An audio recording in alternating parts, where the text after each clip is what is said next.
அனைவருக்கும் வணக்கம் நண்பர்களே. இன்றைக்கி நம்ம இந்த வீடியோவில் என்ன ரெசிபி பார்க்க போகிறோன்னு பார்த்திங்கன்னா, காரசாரமான சுவையான சிக்கன் 65 எப்படி செய்கிறதுன்னு பார்க்க போகிறோம். இப்போ வீடியோக்குள்ளே போகிறதுக்கு முன்னாடி இது வரைக்கும் நம்ம சேனலை சப்ஸ்கிரைப் பண்ணாதவங்க சப்ஸ்கிரைப் பண்ணிக்கோங்க. பக்கத்தில் இருக்க பெல் ஐக்கானை அமுக்கி ஆல்ன்ற ஆப்ஷனையும் செலக்ட் பண்ணி வச்சுக்கோங்க. அப்போ தான் நம்ம அடுத்தடுத்து போடக்கூடிய வீடியோக்களுடைய நோட்டிஃபிகேஷன் உங்களுக்கு தொடர்ச்சியாக வரும்.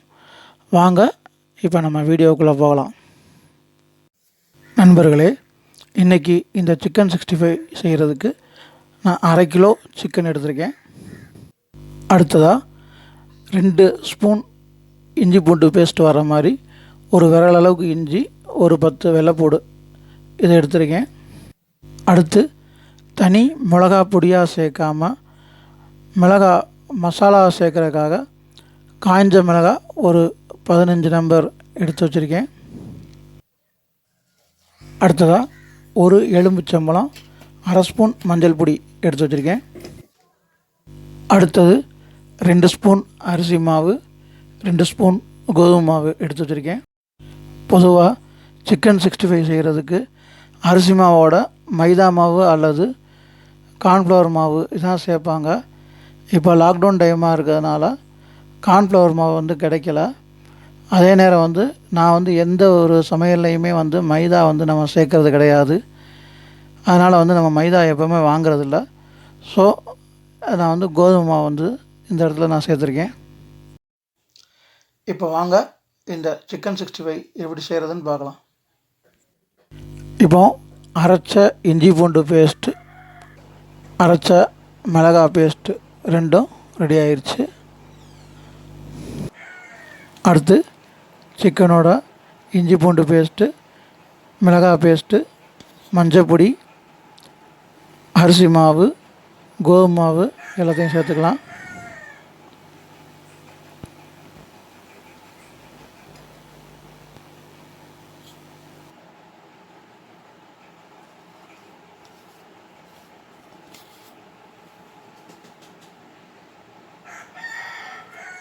அடுத்ததாக வெட்டி வச்சுருக்கிற ஒரு எலுமிச்சம்பழம் சாறை புழிஞ்சு விட்டு தேவையான அளவு உப்பு சேர்த்துக்கலாம்.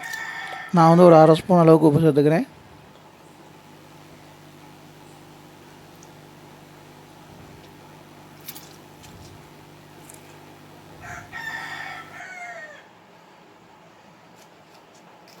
அடுத்ததாக 1/2 ஸ்பூன் அளவு உப்பு சேர்த்துட்டு எல்லாத்தையும் நல்லா மிக்ஸ் பண்ணி விட்டுறலாம். இப்போ இந்த மசாலாக்களை எல்லாம் நல்லா சிக்கனில் நல்லா மிக்ஸ் பண்ணி விட்டதுக்கப்புறம் ஒரு 1/2 மணி நேரத்துலேருந்து 1 மணி நேரம் வரைக்கும் அந்த சிக்கனை அந்த மசாலா அது மிக்ஸ் பண்ண மசாலாலாம் நல்லா ஊற வைப்போம். அது 1 மணி நேரம் நல்லா ஊறினதுக்கப்புறம் அதை அந்த சிக்கனை எண்ணெயில் பொரித்து எடுத்துடலாம்.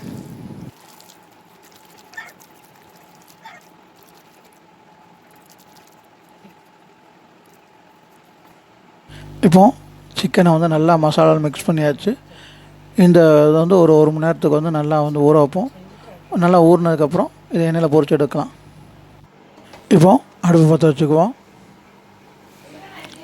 ஒரு பாத்திரத்தை அடுப்பில் ஏற்றிக்குவோம். தேவையான அளவு எண்ணெயை ஊற்றிக்கலாம். எண்ணெய் நல்லா காஞ்சு வந்ததுக்கப்புறம் சிக்கனை பொரிச்சு எடுத்தால் போதும். இப்போ நல்லா எண்ணெய் காஞ்சிருச்சு. இப்போ சிக்கனை போட்டு பொரிச்சு எடுத்துடலாம்.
நண்பர்களே, இப்போ நமக்கு சூப்பரான சுவையான சிக்கன் 65 ரெடி ஆயிடுச்சு. பார்க்கும்போதே நாக்கில் எச்சி ஊறுது. நீங்களும் உங்கள் வீட்டில் இந்த மாதிரி செஞ்சு ட்ரை பண்ணி பாருங்கள். செஞ்சு பார்த்துட்டு எப்படி இருக்குன்றத கமெண்ட் பாக்ஸில் கமெண்ட் பண்ணுங்கள். இந்த வீடியோ உங்களுக்கு பிடிச்சிருக்கும் நம்புகிறேன். இந்த வீடியோ பிடிச்சிருந்தா லைக் பண்ணுங்கள், ஷேர் பண்ணுங்கள், கமெண்ட் பண்ணுங்கள். இது வரைக்கும் நம்ம சேனலை சப்ஸ்கிரைப் பண்ணாதவங்க அல்லது இப்போ தான் முதல் முறையாக நம்ம சேனலை பார்க்குறீங்க அப்படின்னா நம்ம சேனலை சப்ஸ்கிரைப் பண்ணி வச்சுக்கோங்க. பக்கத்தில் இருக்க பெல் ஐக்கான் அமைக்கி ஆல்ன்ற ஆப்ஷனையும் செலக்ட் பண்ணி வச்சுக்கோங்க. அப்போ தான் நம்ம அடுத்தடுத்து போடக்கூடிய வீடியோக்களுடைய நோட்டிஃபிகேஷன் உங்களுக்கு தொடர்ச்சியாக வரும். தொடர்ந்து எங்களுக்கு ஆதரவு தாங்க. அடுத்து இன்னொரு நல்ல வீடியோவில் உங்களை நான் வந்து சந்திக்கிறேன். அதுவரை நன்றி, வணக்கம்.